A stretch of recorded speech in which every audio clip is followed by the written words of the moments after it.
Ei, vem cá, fala pra mim o quanto você conhece sobre prismas. Vamos conversar um pouquinho sobre isso? Vou lançar a mão do meu papel e da minha caneta para poder demonstrar um pouquinho sobre esse assunto tão importante dentro do nosso mercado. Vou usar minha caneta do pai aqui para poder orientar. Olha só, esse aqui é um desenho de um prisma, aqui é a base, aqui o ápice do prisma. E qual que é a ideia? Toda a luz que atravessa um prisma, ela é desviada sempre em sentido da base, tá? A luz atravessa o prisma e vai em direção à base. Esse é o entendimento principal do prisma. E o que acontece aqui na prática das lentes convencionais? Olha só, aqui uma lente negativa, por exemplo, presta atenção que essa lente negativa ela é gerada por prismas. Olha só, se dividirmos essa lente ao meio, por exemplo. Aqui, perceba que temos dois prismas aqui, ó. Dois prismas com a base externa. Olha só, os prismas estão nas bases externas, tá? Aqui é o centro, justamente onde existe a junção dos prismas, onde não existe desvio prismático algum. Essa região é onde chamamos de centro óptico, tá?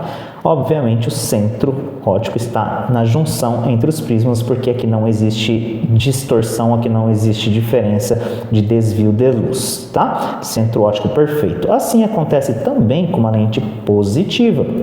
Pensa bem, se dividirmos ela ao meio, olha só, temos dois prismas aqui, ó. Dois prismas formando uma lente. Aqui é onde temos o centro óptico.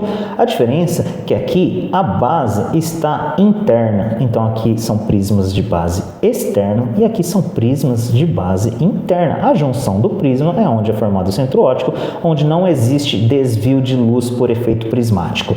Isso é importante saber porque logo aqui é onde precisamos alinhar com a DNP do nosso cliente para que na posição primária do olhar a visão dele passe justamente por essa região onde não existe desvio prismático. Essa é a ideia do alinhamento da DNP, tá? Todas as lentes vão existir desvios prismáticos, a não ser as lentes planas, obviamente, porque a lente plana ela tem curvaturas idênticas e ela não sofre nenhum desvio prismático, tá? Tirando as lentes planas, todas as outras vão induzir algum prisma para alguma região ou prismas internos nas lentes positivas convergentes e prismas externos nas lentes negativas divergentes, tá bom? Essa é a ideia. Porém, o que precisamos entender aqui, vamos pegar uma lente positiva para poder dar um exemplo legal. Aqui, o nasal, um nariz bem lindo que eu desenhei por aqui, só para a gente poder entender. Aqui é a parte nasal, aqui é a parte temporal, aqui o centro geométrico da lente, o centro óptico perfeito da lente.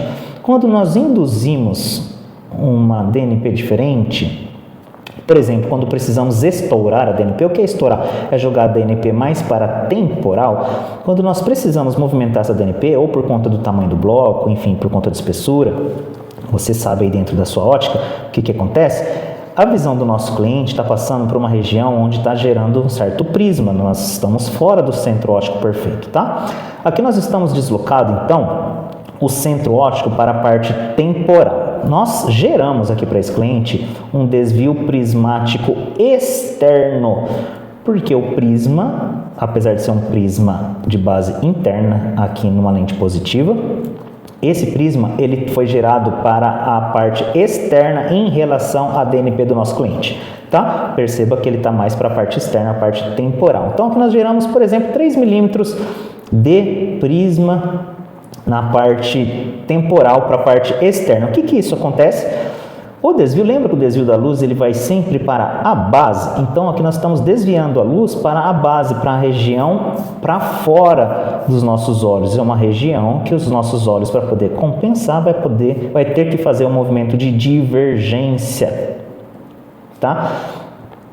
Os movimentos divergentes. O que acontece? Naturalmente, nós temos algo chamado reserva fusional. Essas nossas reservas, elas compensam normalmente pequenos desvios, tá? Ou um desvio de divergência, de convergência.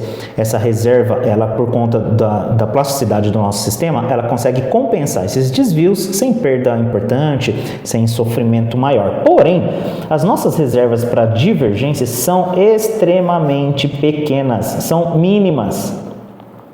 É antinatural os nossos olhos fazerem um movimento externo, um movimento divergente, tá?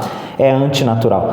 Então, o cliente que tem essa descentração, quando você induz esse prisma externo, principalmente num cliente de lentes positivas, num cliente hipermétrope, ele vai sentir demais, porque o sistema dele vai precisar fazer uma divergência, o sistema dele vai precisar divergir aqui, o olho dele vai precisar abrir. Você percebe que a gente não tem essa capacidade do nosso olho se movimentar para fora, tá? E aí esse cliente, com certeza, ele vai sofrer, ele vai ter dor de cabeça, ele vai ter astenopia, ele vai ter cansaço, ele vai se queixar de algum sintoma, e isso acaba sendo muito rápido, tá? Essa resposta do cliente é muito rápida. Então, quando você precisar estourar a DNP com cliente de lentes positivas, pense bem, você vai estar fazendo com que ele tenha um movimento completamente antinatural.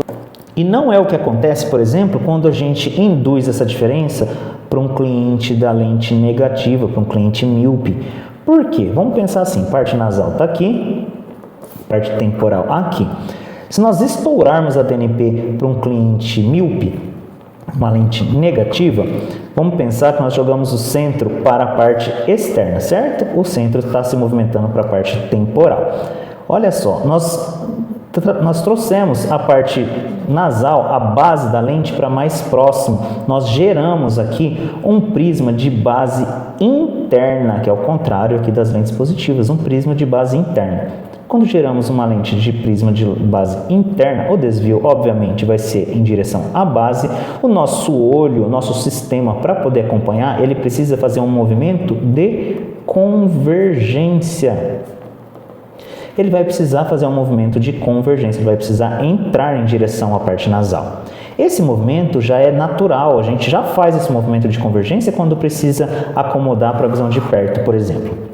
Então, é um movimento muito mais tranquilo, é um movimento que as reservas acabam respeitando, acabam sendo utilizadas de uma maneira mais eficiente, tá? As nossas reservas fusionais para a convergência são muito maiores, porque naturalmente, fisiologicamente, ela já funciona assim. Por isso que o míope sente muito menos quando a gente desloca essa DNP para a parte temporal, quando a gente estoura essa DNP, tá? Não quer dizer que ele não vai sentir, quer dizer que ele vai sentir muito menos em relação a um hipermétrope.